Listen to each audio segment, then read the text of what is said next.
This is Weird Al Yankovic, and you're listening to Dave and Ethan's 2000-inch Weird Al podcast, episode 227-inch. On this episode, we interview Lisa Whelchel and Mike Schmiedeler from Collector's Call on MeTV about their upcoming Weird Al episode. Very cool. It's Dave and Ethan's 2000-inch Weird Al podcast. It's a podcast about Weird Al. It's Dave and Ethan's 2000-inch Weird Al podcast. Seriously, the whole podcast is about Weird Al. Dave and Ethan's 2000-inch Weird Al podcast. You don't have to listen, but we're glad you are. Dave and Ethan's 2000-inch Weird Al podcast.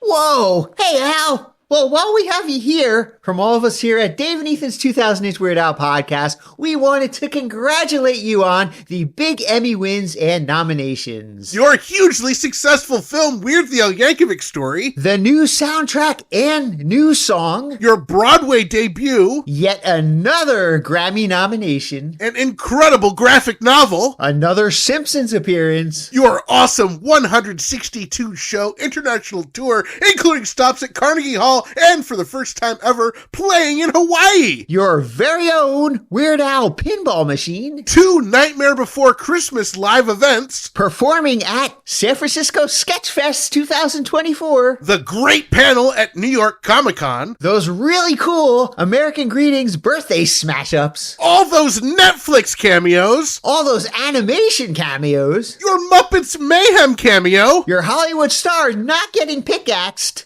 Yet. Are we forgetting anything? Thanks, guys.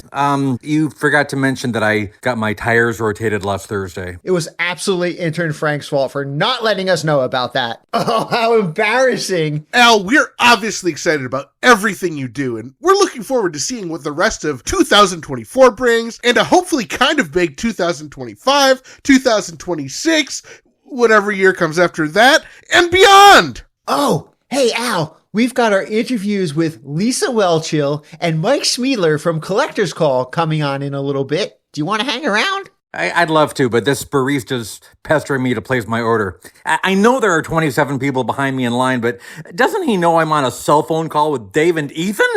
Gotta go! Bye, Al! See you in July! Isn't he the greatest? The absolute best. I just wish I could have seen him better. Everything is so dark in here.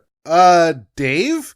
It's safe to take off those eclipse glasses now. Oh, whoa, that's so much better. Now I can actually see what's going on in Weird Al related news. Months ahead of the expected release, Julian Velard has dropped his brand new album in the middle of something exclusively on Bandcamp. The album includes his highly anticipated track, We Should Have an Affair, featuring a cameo from Weird Al. While the track made its world premiere right here on Dave and Ethan's 2000-inch Weird Al podcast, it was previously only available to Kickstarter backers as of the end of that campaign. If you're hoping to stream the album on Spotify or some other streaming services, for now, you will still have to wait a few months. But now, as of last week, you can purchase and download the album at julianvelard.bandcamp.com.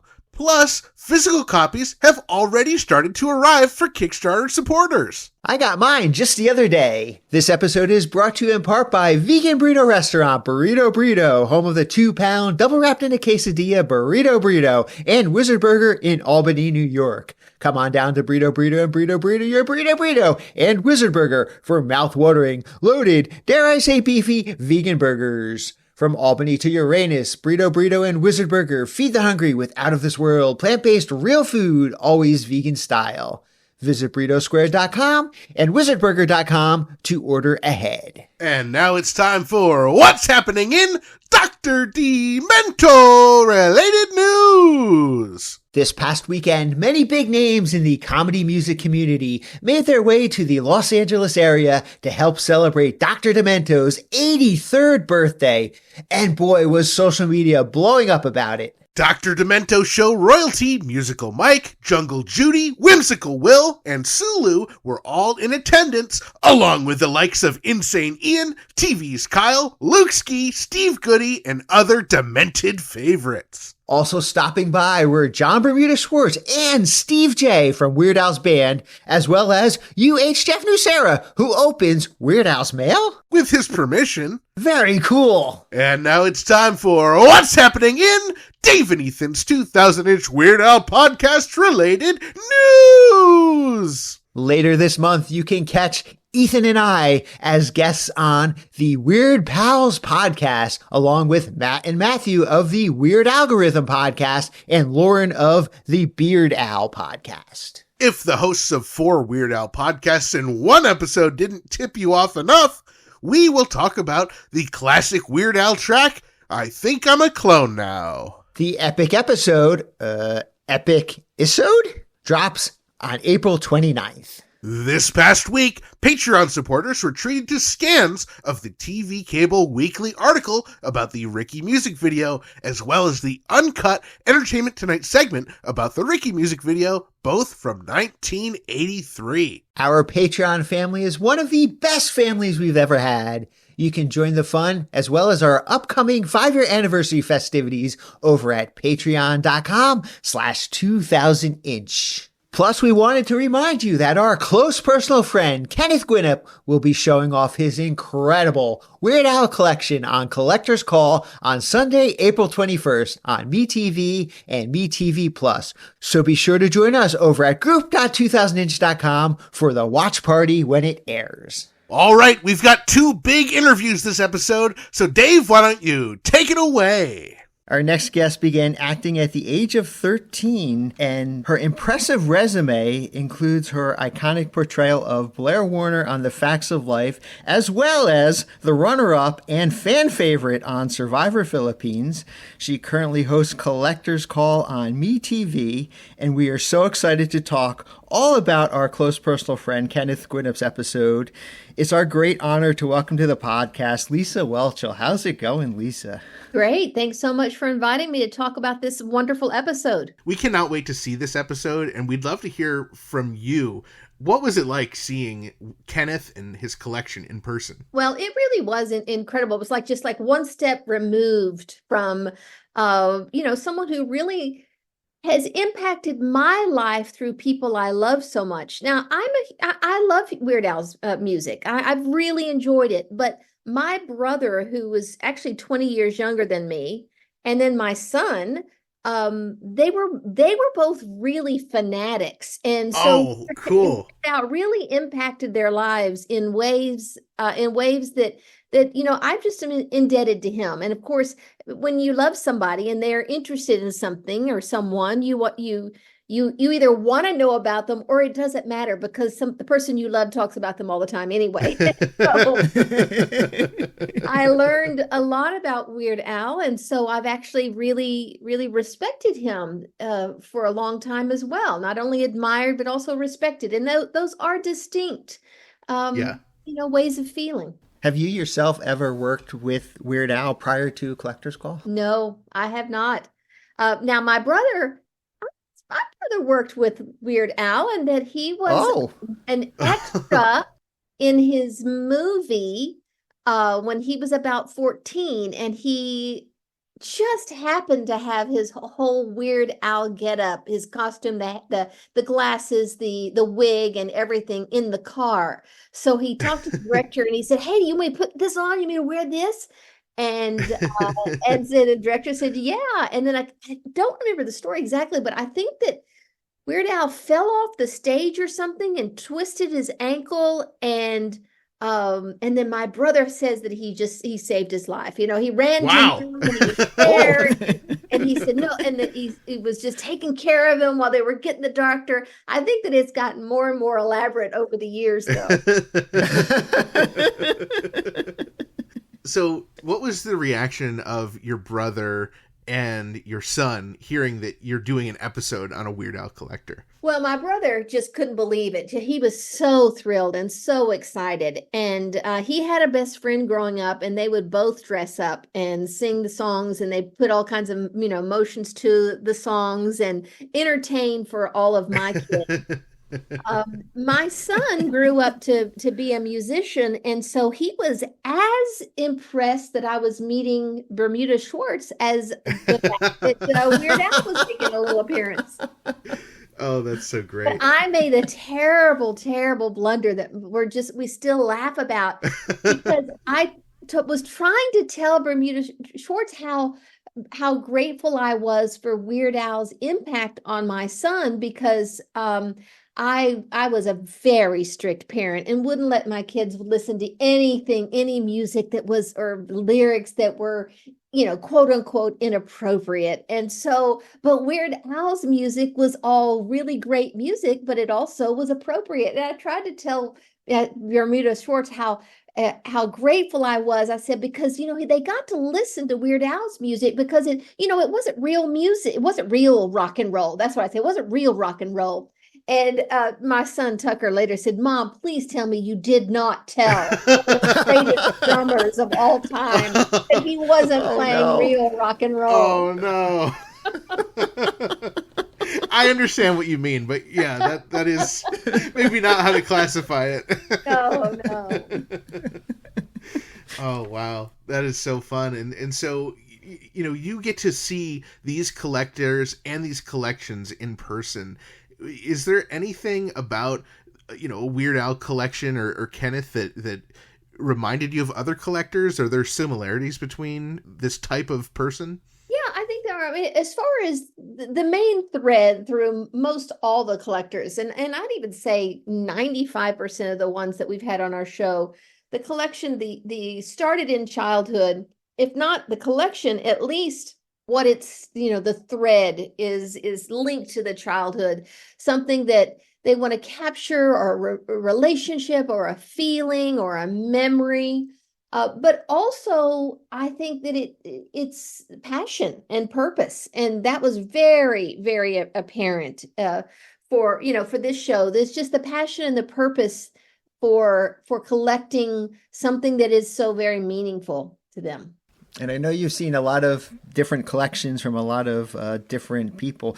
Are you ever surprised when you walk into somebody's collection just to see either the volume or what they have? I'm always surprised because there are some homes that are just huge, multiple stories and multiple rooms filled wall to wall, ceiling to floor with things. But then there are some smaller homes that appear to have the same amount of items, just in a much smaller So it is always pretty extravagant and overflowing, and yet you ask them about one item and they can tell you where they got it, the history about it, how much they paid for it, what it means to them. I mean, there are thousands of items, but really there are just thousands of individual memories. Do you get nervous when you're there and the actual trade part is being filmed and discussed and negotiated? I get nervous, but I do feel for the collector because it's really difficult for most of them to let anything go, even if they are being offered something they've really, really, really wanted and looked for and haven't been able to find.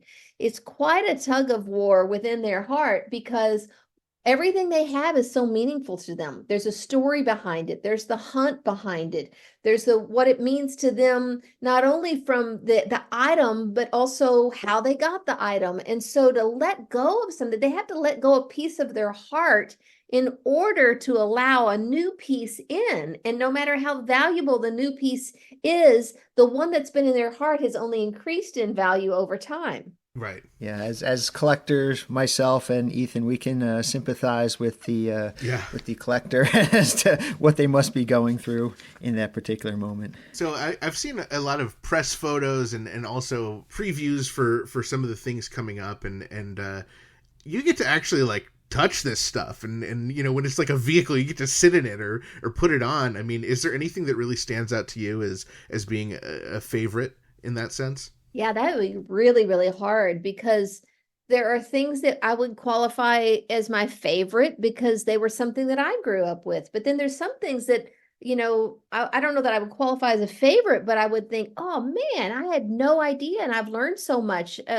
just by people's collections. I mean, they really are pieces of history. So you can learn history. They are pieces of art. You can learn art. This show is entertaining, but it's also really educational in lots of ways. And so I'm always enjoy something about them. I mean, I would say definitely the things that seem to be something that I loved in my own childhood, I'm certainly going to get even more excited about. Or Right. like in this case with Weird Al, something that was so meaningful to my brother and my son. Did you talk to your son and your brother ahead of the episode as research? And did they ask you to look for anything particular in Kenneth's collection to see if he had it? Not really for research. My son really tried to make it out to come with me to see that particular episode.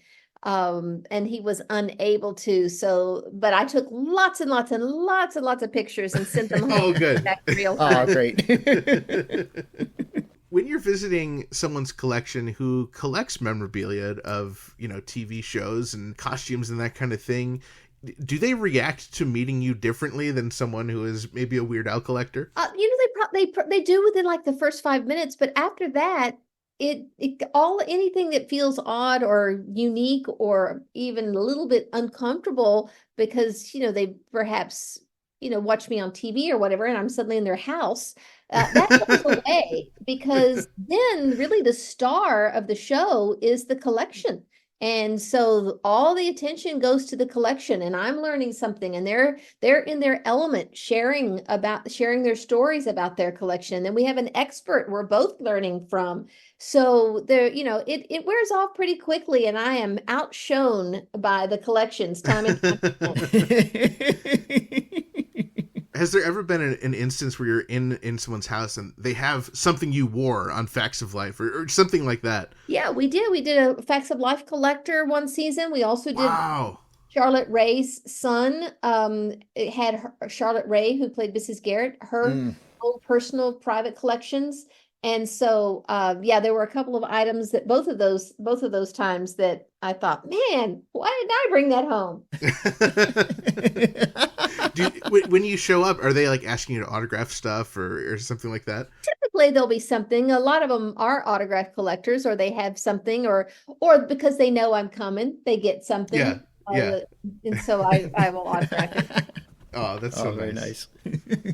Now, I understand that there's also a Survivor episode coming up this season. What can you tell us about that? Were there any Lisa Whelchel items in this Survivor's collection? They were so many much better items than Lisa Whelchel items for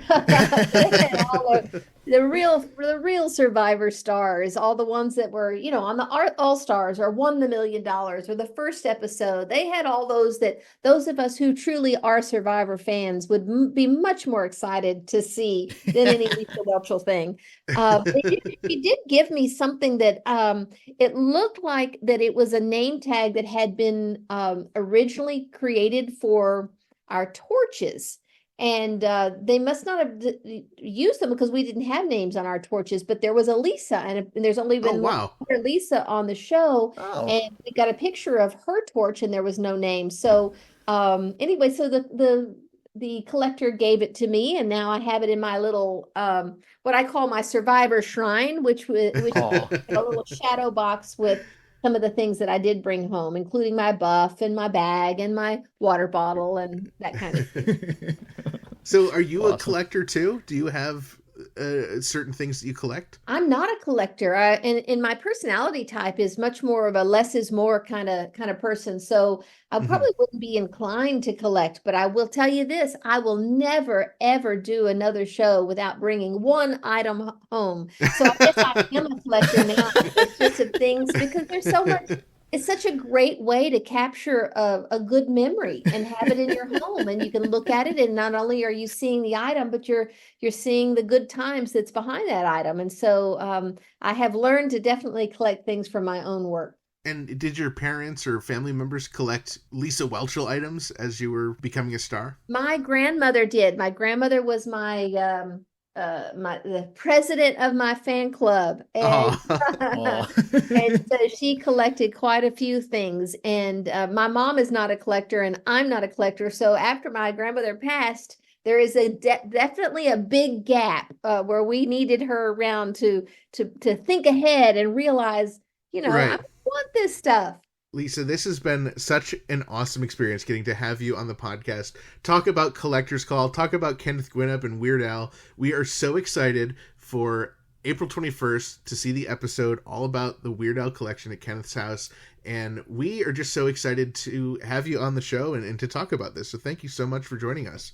Thank you so much for inviting me to be able to share about it. It's going to be a great, really fun show. Whether you're a Weird Al fan or not, you're going to go away being a fan, whether you started watching the shows one or not. And also a Kenneth fan. Oh, thank you, Lisa. It was such an honor to have you on the podcast. We did some research after the interview and learned that the movie Lisa's brother is a background actor in is the 1998 Disney television film Safety Patrol. He's in the scene where Weird Al sings The Ballad of Kent Marlowe. How pretty stinking majestic. But that's not all, because we are now joined by yet another great guest from the MeTV and Collector's Call family. Dave and I are absolutely thrilled to be talking to the executive producer of MeTV's hit television show, Collector's Call. They have an upcoming episode with a close personal friend and fellow superfan, Kenneth Guinup, coming up. So please welcome to the podcast, Mike Schmiedeler. How's it going, Mike? Good. Very good. Thanks, Ethan. Thanks, Dave. Appreciate you guys having me on. We are so excited to chat with you. Collector's Call is such an incredible show, but it speaks to us on another level because Dave and I are collectors ourselves, and we can't believe that you have one of our fellow friends and Weird Al collectors on an upcoming episode. Well, I have to say, Kenneth's tremendous. Kenneth is our Weird Al collector that we're going to be featuring on our episode, and he is dynamite. Obviously, I think he speaks certainly to Weird Al fans, but even if you don't like Weird Al, and if you don't like Weird Al, what's wrong with you? But even if you don't like Weird Al, I think you really will enjoy Kenneth's episode because he is like that guy's 100% charm and heart. That's all I can say. Oh, yeah, absolutely. I mean, we've been close friends with Kenneth for a long time. We're so excited to see his episode coming up on April 21st. And there's so much we want to cover about Kenneth. Did you get to see Kenneth's collection in person? Absolutely. Yeah. Of course. We spent a very long day at his house filming the episode. So we spent a cool 14 hours with him. Wow. Got to really dive deep into the collection and see it all. And he and his wife were very generous for allowing us to hang out for the duration of the day there. Oh, they're just the best. I'm so glad you got to go in person and witness the majesty that is Kenneth's collection. Now, before we even get into too much Weird Al, I would love to talk about Collector's Call itself. And I would love if you could share the premise for people who maybe haven't seen the show yet, because it's really special and interesting. Absolutely. So the show's on MeTV. That's Memorable Entertainment Television. And, our brand really is nostalgia. And I think that's what Collector's Call does such a great job of speaking to for all the viewers, is nostalgia. And so we celebrate the nostalgia in people's collections. So the format of the show is we take Lisa Whelchel, who is our host and is a phenomenal host, a phenomenal person, and just frankly a delight. She's the host. We travel around the country meeting people with the most amazing collections we can find. We bring an expert along to appraise their treasure, and they bring something that they know that the collector's looking for, and they offer it in trade for something they already have. And so then as the cold open goes, will there be a trade? It's the Collector's Call. So that's the format to the show. Pretty simple format, right? Allows you to really kind of see the collection, get a beat on value as a whole, to see like if some folks have really got some incredibly valuable collections, and it's interesting to hear how they've acquired them, how they bought them. Some people with means are able to pay a lot of money, and other people are able to find incredible bargains along the way, and so that's fascinating. And then the trade's kind of the payoff at the end. Now, I understand Collector's Call premiered in 2019, and I believe Kenneth submitted in 2019. Yes. So we did indeed, Kenneth. We've got a really great group of folks that work on the show, and our senior coordinating producer is Dinah Bakken, so she kind of gets a lot of the submissions in there, and then our whole team kind of vets and talks about it. And when we got that one, I was like, "Oh, Weird Al would be phenomenal," and his collection is obviously dynamite looking as well. And then we just kind of had to wait until we try and group. So when we go one place, we'll shoot 4 or 5 episodes in LA or in Boston, or in this case, Seattle, in the Washington area. So it took us a little bit, but we definitely kept him on our short list for sure. And are really glad that we did. That's incredible. So when you finally are able to record with Kenneth, what is that process like? I guess, you get the submission and he must send in some photos and some information, but then how do you actually validate that, Kenneth is who he says he is and his collection is worthy of the Collector's Call show? Sure. Absolutely. So, the team will do that. One thing good that came out of the pandemic is with Zoom, our pre-interview process is we can really get to know the collector and frankly see their collection pretty intimately with just being on Zoom. Yeah. Right. So we do a lot of pre-interviewing, usually do a background check on folks too, just to make sure everything's square and copacetic. Sure. But that makes sense. In that pre-production interview and Zoom, we get to know them, we get to know their collection, what their passion is, what drew them to it, and then kind of get to see their display and the expanse of it and everything like that. So once we do that, we start to make decisions and start to target, like, okay, we know we've got, 3 people up in Washington. Let's find 2 more and, make that trip worth it. And also we want to make sure we get a good variety of things, right? I mean, we could do an entire show just on toys, and we always do a few episodes on toys a season because toy collecting is so prevalent and it's nostalgic, right? I mean, that's throwback to when people were young. But we want a good variety of collections throughout the season of the show. And so Kenneth is certainly our first Weird Al collector, but hopefully not our last. Hopefully not our last. Ah, okay.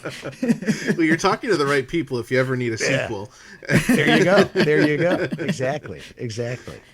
Is there an opportunity to just change it into Weird Al Collector's Call? Can there just be a spin-off series? Although I feel like that's a little niche, right? A little niche, certainly an audience for it, but it might be a little too in the pocket for it. I mean, we've managed to make an entire podcast about Weird Al work for 5 years, so I think there's a possibility there. Yeah, no, it's impressive what you guys have done, and your guest list is beyond impressive. That's I don't think I'm holding water against who you've had on the show. That's for sure. Thank you. Yeah, we love Al, and we know there's people out there who love him too. So it's always nice to know that. Now, I understand. Are you a fan of Weird Al yourself? I am. I am a giant fan of Weird Al myself. So I've been a fan since I was a young man. And you wouldn't know it by my voice, but I'm not a young man anymore. I've got a brother who's 20 months younger, and so we were big fans growing up, and we had all his albums, and I can remember repeatedly in our room playing Nerf basketball and skipping Dare to Be Stupid, the vinyl, because we were like being a little too rough, And I also remember I had the Weird Al Yankovic, the first on cassette, and the printing on the label of the cassette was worn out from taking it out and turning it over and sliding it into our jam box again and again and again and again and again. So I've been a big fan since I was a young man. I mean, he is so creative. I love his humor is so smart.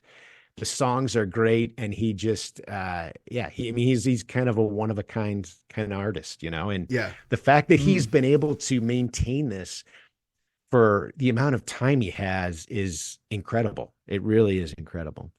And on the show, what was interesting, so for our expert, we got to bring in John Bermuda Schwartz, who your audience will certainly know. And Absolutely. So I was geekily excited to meet him as well. And he could not, unsurprisingly, be a more nicer human being if he tried, and certainly more knowledgeable, because for those of the folks listening who don't know, he's also the archivist for Alan, for the band as a whole. So his depth of knowledge is just absolutely incredible. The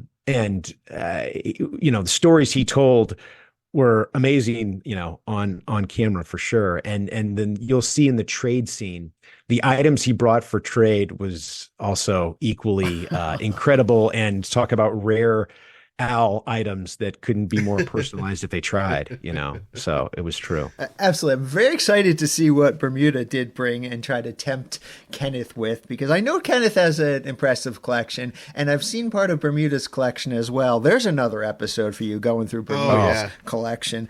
Yeah. And he's got amazing. some incredible insider stuff that just nobody would ever imagine even exists. And the fact that he could offer that kind of stuff to Kenneth, I mean, that's got to be. I'm very interested to see how Kenneth reacted and what he did on the episode. But I'm curious, since you touched on the experts, how is it that you find a John Bermuda Schwartz, and what makes a good expert? Yeah, so, a typical expert for our show is you want them to know the collection, right? You want them to know the source material of the collection. And so a lot of times it's a fellow collector, sometimes it's a dealer, sometimes it's an appraiser. It all kind of depends on what the topic is of the collection. And so in this case, I thought, well, there's no better person than to appraise a Weird Al collection than the archivist for Weird Al himself, and that's John. So I approached him, and he couldn't have been more open and receptive, and he knows Kenneth, which was interesting.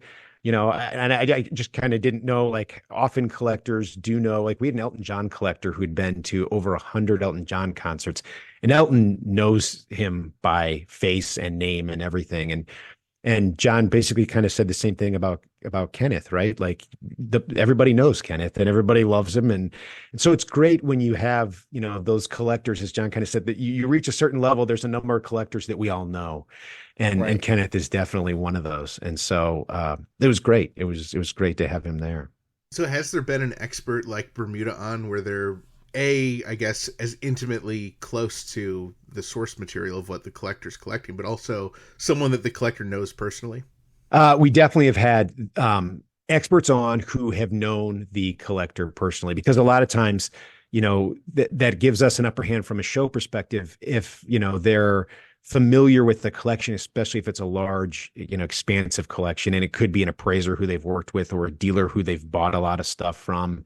Okay. And so, that's been anybody who, especially there's a few people in the screen use costumes are a real interesting thing. You can't get enough of them. And there's a few people who are dealers on that front who have been our experts, and they know the merchandise, but they also know the market really well, and then they know the collectors themselves. We had a share collector on who she'd only shown her share collection to like 8 people, and I'm not talking about like 8 shows. I'm talking about 8 total people. Wow! And so her willingness to share it with us as a show, and then really a national audience, was really special that she was willing to kind of open up and share it with us in that way. Right. So that's one thing we try and be on the show is, I think tonally we're always celebratory. We're excited to see it, and we're real excited to show it to the rest of the country. And so it's fun when you get somebody who maybe hasn't shown a lot of their collection. Right. And it's great for all us fans out there to really get a good look at it. One thing that strikes me about the show, and I think it's obvious that, when people think of collecting, they think of value and they think of worth. And I know from my personal collection, that's not something I think about. And I'm just curious if you run into that when you are speaking with these collectors. I mean, I don't know if I'm speaking for Dave, but at least speaking for myself, I collect because I like it. I don't collect because I'm investing in something. I'm curious your perspective on that. For sure. And I would say that is definitely the overriding theme for most of our collectors, right? They're in it because they love it. They love the collection.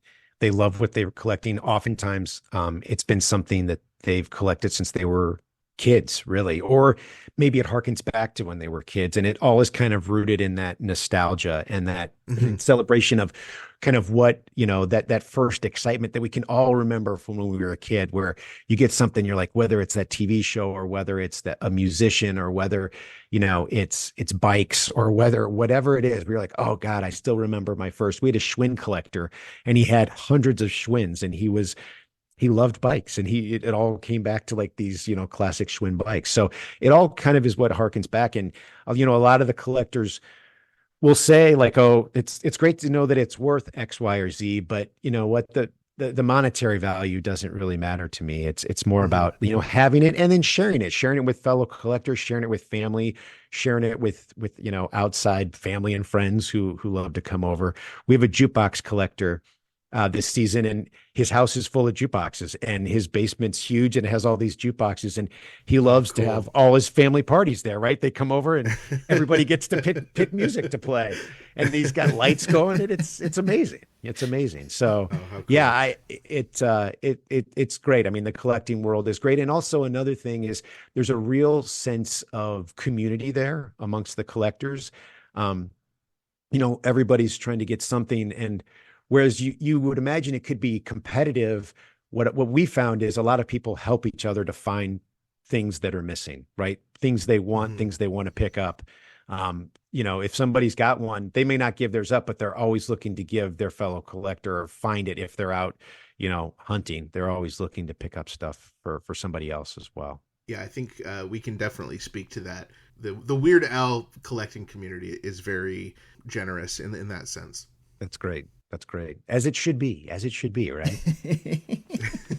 Although it might be more fun if it was cutthroat and we were all fighting all the time. That's a different TV show, everybody. That's a different. I think so. Yeah. Now, Mike, I'm curious to hear some of the challenges of shooting some of these impressive collections. I know sometimes people have like space issues, and maybe they don't necessarily have the room to display an entire collection. So what kind of consideration goes into what gets shown on the actual Collector's Call show, and what sort of logistics are involved with shooting someone's collection? No, that's a great question. And it's always a challenge, right? Because, you know, some folks have, you know, incredibly giant, beautiful homes with just display after display after display.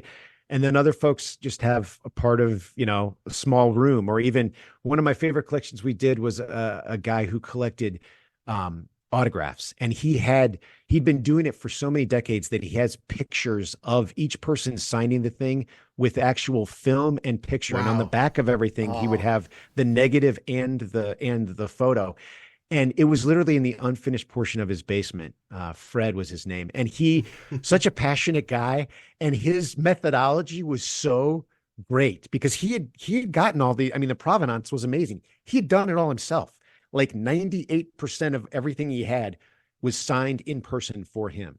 Wow. And incredible. So it was great to see that display. That being said, his space was pretty small. And, you know, we have 4 cameras plus sound, plus producer, plus hair, plus makeup, plus a PA, plus a grip, plus, you know, there's a lot. There's like, you know, 14 of us jammed into a small space. So, you know, we always make it work, right? We always make it work. We try and get in there. And as for number of items featured, that's hard to narrow down, right? We always are looking for maybe what means the most to the collector, what's the most impressive, what our audience is going to remember or be attracted to. What are items, you know, that are like, oh my God, I remember, you know, I've seen this there. Right. I remember this video. So then we narrow it down. We shoot about 8 items. 6 items make it to air. And then usually 2 items are kind of web exclusive or we'll throw on social. So that's kind of how we narrow the scope, of the actual shoot. And to choose those items, you're taking input from the collector and the expert. Is that how you're deciding what gets shot? For sure. And really our team, right? So like for Kenneth's episode, Rob Rohde was our writer and producer on that episode. And he worked with Diana, who I mentioned, and myself. And then Alyssa is Alyssa Shapiro is the other co-EP. And so we all kind of weigh in and we all kind of say, okay, would this be good? Would that be good? Is this on brand? What's the story behind that? Does this have a great story? And so we kind of all weigh in. If they give us a list, usually we ask for a bigger list of like 15 items, because it's obviously tough for the collector to be like, here's my top 5 items or 6 items. Right. So, you know, usually they'll give us 15 or 20, and then we'll be like, how about these 8? How does this sound? And then kind of go from there. Because also, again, with some stuff, we don't want it to be too repetitive. For instance, Batman is very popular, right? It's popular on screen used costumes. It's popular on toys. It's a popular entity. For whatever reason, I feel like we always have a lot of Batman. So we try and be in a season, we try and be judicious with the amount of Batman, just in case there's some people that don't enjoy the Batman as much as others. We don't want to overload those non-Batman lovers, right? So, it's all about proportions. So yeah, we kind of vet it with them, but we want that exciting story. We want that unique thing, and the expert too, to be like, oh my God, this doesn't come up for auction once every 20 years or something like that. Right. And it's kind of like, wow, or we had a vintage movie poster collector who had a Godzilla movie poster, or I'm sorry, King Kong movie poster from Italy. And literally the expert's like, this is the only one I know that exists. and it was literally a poster, but it was worth like $650,000. Oh, wow. Because it was just this one, and that was really it. So that's always interesting too, is when you come up with those items that are like, yeah, this is one of a kind, truly. Now, I understand that the actual date that Kenneth's episode was filmed happened to be quite an important date for Weird Al fans. Absolutely. And we felt that we were honoring Al on his birthday by filming Kenneth's collection on Al's birthday. I love it. Was that intentional? No, just kismet right there, right? I mean, just that's I don't know if that's the Holy Spirit or what your belief is, but the holy Al working behind the scenes to make it happen. But yeah, no, it was great that it was his birthday. So we all definitely saluted Al on his birthday. What better way to salute Al? Yeah, that's right. That's right. Was there anything in Kenneth's collection that stood out the most to you as maybe your favorite that you're able to talk about, since we haven't seen the episode yet? I mean, he has so much great stuff, right? I mean, he's got an autographed guitar from the whole band that Jim West used. That's really, really cool. I will say, and I mean, especially he's got so much of Al's music on various forms, right? Be it vinyl, be it tape, be it UHF. I think he's got almost every one out there except 2 or something like that. I mean, just totally. I mean, Kenneth's a thorough man, but he had this jacket that was Close Personal Friends of Al jacket that was super cool. And it was great to hear because John obviously had the jacket as well. And it was from one of the attorneys who worked for Al. And like, there were so few made that like John knew whose jacket it was. It just had like his first name on it. And he's like, oh, that's his jacket. And he talked about like what he did on making it and where it came from. And so that was also very, very cool to think that like, these jackets were made this long ago. There's really probably not very many around. And Kenneth's got it, Kenneth's got it. And he's got it in mint condition. Yeah. Oh, I mean, absolutely. Absolutely. Yeah. It's so cool. Yeah, no, Kenneth's display is tremendous. He really has done a very nice job of displaying the collection, which I think you will see in the episode for sure. Yeah, Kenneth always goes above and beyond with anything that he puts on display in his collection. He does a really good job of knowing what's rare and important to Weird Al fans, and then of course showcasing it in a way that really shows it off very well. Absolutely, absolutely. And I'm curious about now a similar question to what I asked a little while ago, but from the expert side, is it the expert that decides what to bring for the trade? And do you have any input into what they're bringing? Sure. So it kind of works both ways. We always ask the collector, like, okay, give me a list of things that you are on the lookout for, right? And then that way we can give it to the expert and say, okay, here's what's on their wish list, just so you know kind of what they're looking for.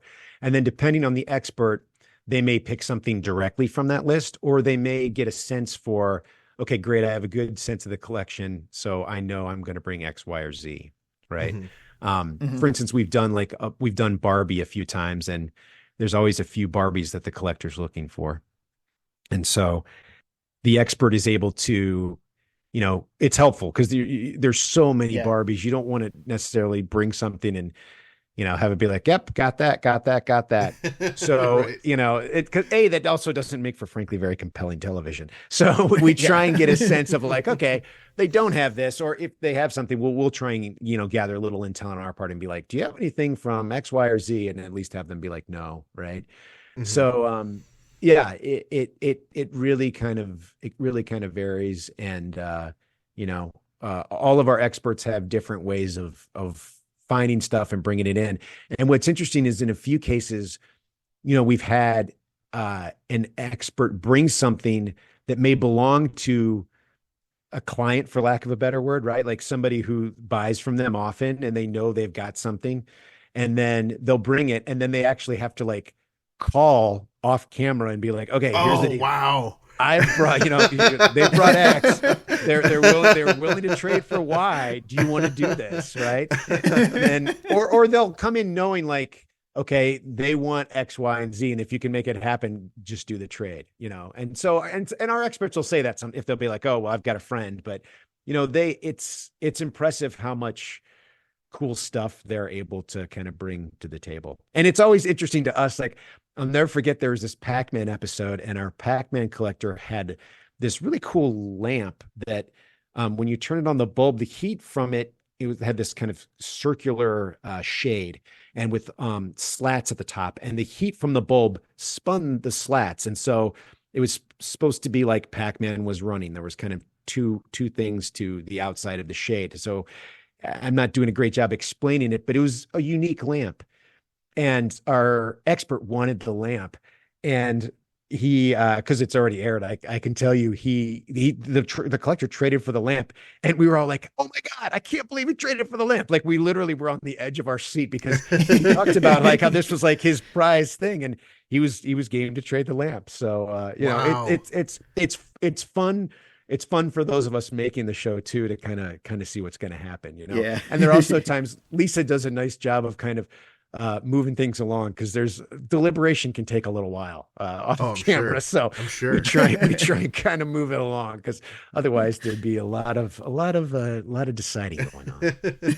Now, I think, based on what you've said and what I know of the show, I think it's an obvious answer, but it's not TV magic. They're really making a deal. Yeah. They make the trades. Like I said, in that Pac-Man one, we're like, there goes the lamp. It's kind of like, all right, there it goes. I'm like, God, I hope he finds another lamp. Yeah. But then by the same token, some of the stuff that they get, and it's interesting because even when they're deliberating, they'll be like, I know I can find another,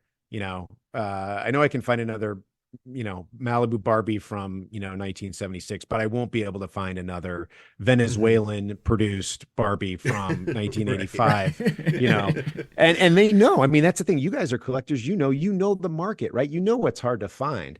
Sure. So yeah, you know when it's like, okay, I got to grab this. I don't know when it's going to come up again. Has there been any time where someone changes their mind after filming, or after you've already filmed it, they're like, actually, no, I need to have that back, or anything like that? I mean, not that I've seen. What happens after we're gone, who knows, right? We're not going to police that action, but yeah, we're pretty clear going in, right? Like, everyone knows the show at this point, since we're on season 5, and we're pretty upfront with like, here's the format of the show. This is what we're doing, So, it's people know what it is coming in. And I don't know if you keep statistics on this or not, but like, what percentage of people are taking the trade? Yeah, no, that's a great question. I mean, usually it's about 50-50, maybe 60-40 sometimes, but usually it's about 50-50. Oh, wow. It's interesting because even as we're filming, we kind of track it within the course of like, because we kind of film back-to-back days. Usually when we go someplace for production, right, we'll kind of set down in that city and we'll just go right in a row and film a bunch of episodes. And so as the week goes on, we'll be like, okay, 2 yes, 2 no. What's today going to be? Tiebreaker for the week, everybody. Right. Do you have side bets going on, you and the crew? No, yeah. No wagering on the sides, everybody. I am really curious to hear about, I don't know how much you can tell us. I know the episode hasn't aired yet, but the press release for this new season does mention that Weird Al himself beams in for a shout out and passes along a special personal gift. What can you tell us about that? That is just so exciting to hear. Well, I can say that Weird Al, in his most Weird Al fashion, certainly delivers a message to Kenneth that is both hilarious and personal to Kenneth, and I would say very crowd pleasing for all of us who are fans, as only he can do. Oh. He is so clever that you're just like, what a delight, what an absolute delight. And yeah, he definitely surprised Kenneth, and I won't be able to say anything other than there is a little leave behind for Kenneth, which is something that almost left Kenneth speechless. So I will just say that. And wow. And it was great. I mean, all of us were real excited for it. So yeah, I mean, Al's great. I met him once. And so I will say, and I know you guys have had him on the podcast and you guys have interacted with him a ton, but he did not disappoint. I've been working in television really since college. So I've had the pleasure of meeting a lot of talent and working with a lot of talent, and people are great. And that's one of the best things about this job, right? Is I get to meet a lot of talent, and they're great people. And so I remember I got to meet him, and I posted a photo of me and him. And so some of my friends were like, "Oh, that's great. You worked with Al." And I'm like, "No." And they're like, "What do you mean no? Like, how did you meet him?" I'm like, "Oh, I just ran into him on the street in Chicago." They're like, literally. So I was out at lunch, and this is probably even more terrifying. So I'm walking, and he's just walking by himself in Chicago, like kind of smiling, just walking. I'm like, "Al," and he's like, "Yes." And I was like, "Oh my God, welcome to Chicago. You're here for the 25th anniversary of UHF. You guys are going to be up at the Vic tonight." And I think if that didn't terrify him at that point, that I knew why he was here in Chicago, I think it should have. But he was like, yeah. And I was like, "Oh, well, congrats. I hope you have a great visit here. Hey, do you mind if I get a picture? I've been a big fan my whole life. My brother and I were great fans of yours. Is there any way I can get a picture?" He's like, "Of course." And so we take a selfie, and he goes about his day. But yeah, he was everything that I'd hoped for in my interaction. And I appreciate the fact that he did not recoil when I provided him with the information as to why he was in town. And in retrospect, as I told that story to my friends, they're like, "That's kind of creepy." And I was like, "Yeah, when I say it out loud like that, it's a little creepy." Oh, that's so cool. Well, I'm really curious to hear what it was like now actually officially working with Al behind the scenes to make this special surprise for Kenneth happen. Oh, I mean, obviously tremendous, right? Like I said, I mean, you guys know you've interacted with him. He's the real deal. He's a genuinely dynamite person who's a celebrity, but also is super kind and accessible and just very generous of heart, I would say. And so did you approach him on this, or how did Al get involved with the production? I reached out to Jay Levy, and Jay was generous enough to make it happen for us. Who also, big shout out to Jay for everything he did to support us along the way in this episode. So cool. Did you create the show, or are you brought on once it was created? So no, I'm one of the people. So Alyssa Shapiro, who I mentioned, who's the co-executive producer with me, she and I kind of created it together. It was her idea to do collections, and we wanted to do something that engaged, again, nostalgia. That is the brand of the network, and so she came up with the great idea of doing collections because a lot of our viewers do collect, and they're so evocative of nostalgia.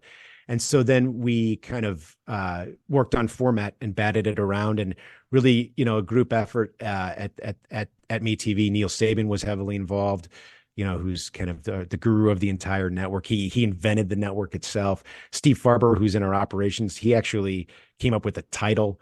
Will Givens, who's, on the promo side, did a lot to kind of bring it to fruition. So, I mean, there's a real huge team of folks, both at the network and then even on the show side, who really work on it to bring it to fruition. But yeah, it worked. It was kind of like it clicked. We're like, "Oh, this is great. This works on brand." And then I actually brought Lisa Whelchel in. I had done a pilot with her and previously, and when this came up, I was like, "Oh, Lisa would be perfect for this," because she is so good with people. She's very sharp, very funny, very quick, and is also supernaturally curious. So she loves hearing about how people got started and why they're involved and with collections and that kind of thing. So it really kind of pulled all those elements together, and I think we've got something fun that's working, and it's great to see the audiences are responding to it and sticking with it for sure. Now, do you, Alyssa, or anyone else on your staff collect in a way that is showcased on this show? Yeah, so that's a great question. I always say, I collect baseball cards, and you'll note that over the 5 seasons of this show, there's never been an episode on baseball cards. And I will say that because I collect baseball cards. I like baseball cards. I would not watch a TV show on baseball cards. And I mean that from the kindest place that I possibly can. Right. So, no, I mean, we choose our collections based on, I think, what is interesting, what's visual, what's nostalgic, and what appeals to kind of that broader audience. So even if like we did a Rolling Stones collector, even if you get certain musicians, Van Halen, even if you don't like Van Halen, you're still super intrigued by some musician, and you're intrigued to see what a Van Halen collector is going to have that's unique, right? And you could say the same of, screen use costumes, like keep harkening back to those, just because everybody has seen that movie or that TV show and they've loved it for some reason, and it stayed with them their whole life. And so having those touch points are what really draw people in. And the same thing for toys, right? We've all played with a certain toy, or if you didn't have it, your brother or your sister or your neighbor had that toy, and it brings you right back. And so really those are the touch points. And so baseball cards, great as they are, and I love them. It's just kind of a different collectible. Same thing for, like, no offense, coins, right? Like, we're not going to do a coin collection for a whole hour. It's just not kind of the tone of the show. Not as flashy as Weird Al's guitar that was used on stage. What is, everybody? Come on, what is? I really want to say one thing that really elevates our show is certainly our editors, and Mike Dombrowski was the editor on this episode, but really our graphics team is pretty phenomenal. If folks are fans of the show, we do a lot of things that are clever and fun with graphics. And so that's Quest Rogers, Ali Memrell, Kaylin Younger, and Joel Mullenbach. And they really, they have a lot of fun with, be it a movie poster or be it something, and it kind of shows the humor of the show. And that's really where kind of the language and tone of the show comes through, is in our graphics. And those guys do a really great job of pulling that through. And you gave us a little bit of a tease that Weird Al will appear in Kenneth's episode at some point. Are there any other examples where somebody was collecting, let's say, a musical artist or something like that, and the actual musician themselves showed up on the show? You bet. We did a Kiss Collections, and Gene Simmons made an appearance on that one. Wow, cool. That was cool. We've got, it was super great. We've got a Survivor episode this year, and Jeff Probst shows up on there. Oh, nice. Very cool. And for Survivor fans, our expert is Ethan Zahn, who actually won awesome. Survivor Africa, and then he was competed in 2 other Survivors. And then Lisa Whelchel was actually on Survivor as well. And so between Ethan and Lisa, we had so much Survivor inside baseball that if you're a Survivor fan, you're going to way geek out on this episode, because it's a lot of fun Survivor stories. So yeah, we, that's the fun part too, is pulling in celebrities, here and there where we can, and they love it. They love celebrating, that somebody's so into their collection and they can bring joy. Dolly Parton was on our Dolly Parton episode and surprised our collector with a wardrobe item. Cool. She was nice. I mean, come on, Dolly Parton's an American treasure. I mean, literally. So, it's great. It's great. She's up there with Al for sure. Yeah. Oh, yeah. I'm so looking forward to that Survivor episode. I'm a huge Survivor fan as well. Oh, so then you definitely, very anxious to see that one. We have the urn from season 1 with all the votes. Oh, I mean, wow. He's got like Elizabeth Hasselbeck's torch. I mean, they've got a ton of, it is amazing what they have. It really is amazing. How cool. Mike, this has been so much fun getting to hear about Collector's Call and hearing about the insights behind Kenneth Guinup's awesome episode coming up on April 21st on MeTV. And if people have not yet watched MeTV, they probably already have it. I think most people have access to it, but just in case, you can head over to metv.com. You can find out where to watch and catch up on this season before we see Kenneth on, like I said, April 21st. Outstanding. Well, Ethan and Dave, thank you guys so much. Appreciate you having me and Lisa both on, and so appreciate you supporting Weird Al as we are looking to celebrate him ourselves on MeTV. Wow. Thank you for all that great information, Mike. We cannot wait to check out Kenneth Guinup's episode of Collector's Call on MeTV April 21st, and the rest of the great episodes that do not feature Kenneth on MeTV Plus. This episode is brought to you in part by Discover Darwin, promoting tourism in Darwin, Minnesota. Not only is historic Darwin, Minnesota beautiful, it's also highly reviewed. Last episode, we shared Dan Paulson's 1-star review for Schmitty's in Darwin, and we teased that he has written a second review focused on a different establishment. Well, first off, let's remind everyone of his review of Schmitty's. Lights left on, even open sign left brightly for you to walk up to a locked door. Change your closing time, D-bags! 1 star. Clearly a man of taste, Mr. Paulson also visited and left a review for Jackpot Junction Casino Hotel Casino. Stole my money! 2 stars. Now, based on our investigation, Jackpot Junction Casino Hotel Casino is located just over an hour south of Darwin, Minnesota in Morton, Minnesota. And because said Casino Hotel Casino is clearly out of Discover Darwin's jurisdiction, we have reached out to our counterparts at Marvel at Morton for comment on this matter. So visit Darwin, Minnesota on your next financial fraud-free expedition. Discover Darwin, more than just a twine ball. And after you visit Darwin, Minnesota, be sure to attempt to visit www.discoverdarwin.biz. They'll leave the lights on for you. Dave and Ethan's 2000-inch Weird Al podcast is brought to you absolutely free thanks to our incredible sponsors, Burrito, Wizard Burger, our very own Jackson Scoggins, and Discover Darwin. Our podcast is also supported by everyone else in our Patreon family, with special thanks to our very own close personal friend level Patreon supporters. Javier, Scotto, Matt, Kev, Casey, Allison, Adriana, Gus and Alicia, Zach, Ron, Zeb, Dana B, UH Jeff, Blair, Kenneth, Ajax. Also thanks to Aaron and everyone else in our pretty stinking majestic Patreon family. If you enjoy our highly collectible Weird Al podcast as heard in the Weird the Al Yankovic Story commentary track, please consider supporting us at patreon.com/2000inch. There are awesome benefits like getting your name on the podcast, your very own private RSS feed, which gives you early access to each and every single one of our bonus episodes, and the self-satisfaction of doing something important with your otherwise pitiful, meaningless existence. And don't forget to check out our official merchandise over at shop.2000inch.com. All proceeds from purchases go directly towards supporting our fine podcast. We love hearing from our listeners and other Weird Al fans, so be sure to join our Facebook community at group.2000inch.com and visit our Discord server for even more riveting Weird Al and Red Rum to Goody related conversations. You can find both of them linked on our website, as well as information about past episodes and guests over at 2000inch.com or weirdalpodcast.com. Keep up on new episodes, podcast news, and events by following at 2000inch on Facebook, X, Threads, and Instagram. And be sure to subscribe everywhere you listen to podcasts so you do not miss a single episode.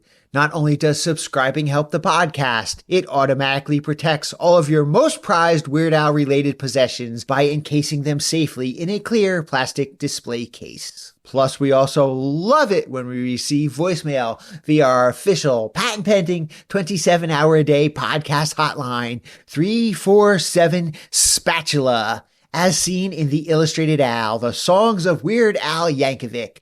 That number is 347-772-8852. Give it a call or a text, and you might even hear your message in a future episode. Thank you once again to Lisa Whelchel and Mike Schmiedeler for joining us this episode. Thank you to the Grammy Award-winning Jim Kimo West for our incredible podcast theme song, and we'd also like to thank Claire Walsh, Brenda Lowry, MeTV, our very own Kenneth Guinup, our very own UH Chef Nucera, Sandy Yankovic, and of course, the incredible Weird Al Yankovic. Oh, and his rude barista. And a big thanks to all of you, our loyal listeners, subscribers, Patreon supporters and sponsors, and everyone else who makes our podcast possible. Except for intern what's-his-name. Thank you for choosing Dave and Ethan's 2000-inch Weird Al podcast. And until next time, remember to gill and chill, keep listening to Weird Al, and stay cheesy. From all of us here at Dave and Ethan's 2000-inch Weird Al podcast, thank you to all of our pretty stinking majestic listeners for sticking with us for 227 episodes. And congratulations to us for reaching that incredible milestone. Aw, thank you. And congratulations to you and me too. I'm just glad our lousy intern Frank didn't try to ruin our special 27 episode by saying something annoying. Actually, guys, I did have something I wanted to share. What do you want, Frank? Well, first off, I wanted to congratulate you on your upcoming 5-year podcast anniversary. It's been pretty stinking majestic getting to be your intern for all of these years, and I look forward to what the future brings. Yeah, whatever, intern Frank. Are you done yet? Not quite. I mean, I do also have some big news to share that you want to hear. Yeah, it's really not a good time, Frank. You sure? I actually have something new and interesting to announce. Please go away. We're wrapping up the episode. I really think you will want to hear this. Gotta pass. That was Dave and Ethan's 2000-inch Weird Al podcast, episode 227-inch. Shut up, Frank!